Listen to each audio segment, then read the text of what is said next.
But I have one question. If we're to believe man is genetically kind and caring and fair, how can we accept some of the many historical horrors of humans against humans? And how can we accept our own history of the cruelties of slavery from men who believed in religion and equality? Would you repeat that? I'm sorry that I did not hear you. Or Caller, repeat the question, please. Yeah. Okay. Or could you make it shorter? I'm not sure that it's probably the quality of transmission right now, but I just missed the meaning of it. Okay.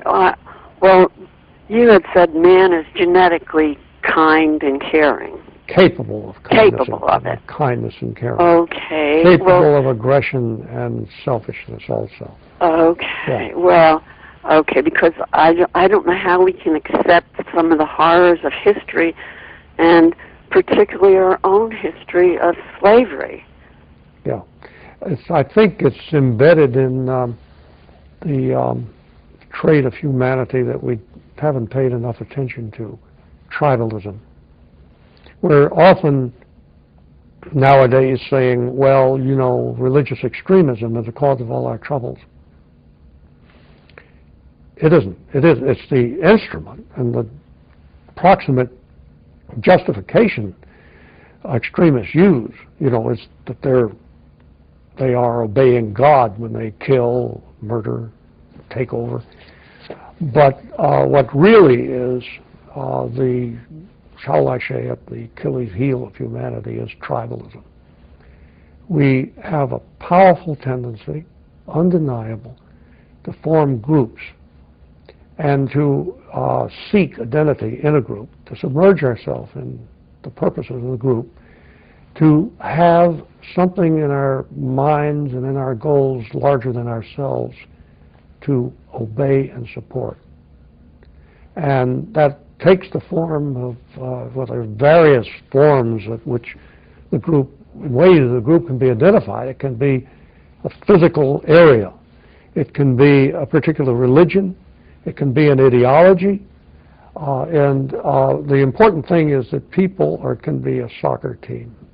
I mean, that's sort of a small, trivial version of this, tribalism.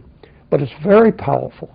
And it does lead, under wrong leadership, under the delusions that it creates, to the fear and hatred of other groups. And if this is perpetuated at the level of nations that are, or groups that are able to organize and act aggressively, then you can have the kind of horrors that you allude to. And so it leads us to the question, why is this so? Well, actually, Darwin in The Descent of Man probably had close to the right answer. And he said that it is likely that human evolution was driven in substantial part by group selection, that is, group versus group, intergroup competition. One group, tribe, whatever, clan, whatever it was, acting aggressively toward others and defending territory, acquiring territory, dominating if they can, enslaving if that's possible.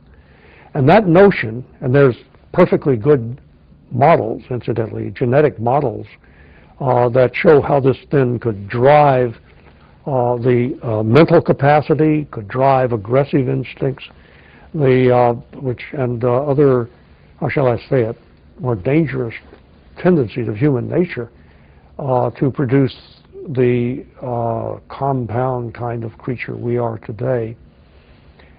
So what we need to do is to think more about our origins in terms of why we act the way we do. And this is one of the best theories ever extended as to why we are such a complex species, filled with kindness and love, filled with suspicion, filled with hatred of strangers and invaders, capable, even religion, someone once said, and he should have said tribalism, is the one thing that can make good people do bad things. One of E.O. Wilson's books is called Consilience, and it's subtitled The Unity of Knowledge. And our next call from New York deals with a question about your book. Go ahead, caller. Yes, hello. You're on. Oh, thank you very much. It's interesting. It was Consilience. I congratulate you on that book. I'm Harold Channer calling from New York. I do public access cable television programming. I wonder if in the course of your reaching for a multidisciplinary or a comprehensive context of understanding, you ever had association with either Teilhard de Chardin or possibly Buckminster Fuller? And if so, could you give us your thoughts on those two people and their reaching for a comprehensive understanding of the evolution of consciousness and the human experience within that broader context? I didn't know them personally. They were a little before my time. At least I was still a young guy, and I just didn't happen to run into them. But they both exemplify broad thinkers who were trying to find general solutions for humanity. And in the case of Teilhard de Chardin, it was a case of searching for the most unifying aspects of human behavior and the inevitability of our coming together by way of global communication. And that's a prophecy that seems to be coming to reality right now, doesn't it? And for those who haven't read the book, what is the topic of consilience? Consilience means the binding, the joining together in cause and effect explanations of fields of inquiry that were previously thought completely separate. Consilience is the mother's milk of the natural sciences. Physics and chemistry are consilient because the laws of chemistry are obedient to the laws of physics insofar as we understand them. And the 20th century was a century in which biology was made consilient to the physical sciences, chemistry and physics. So what's new?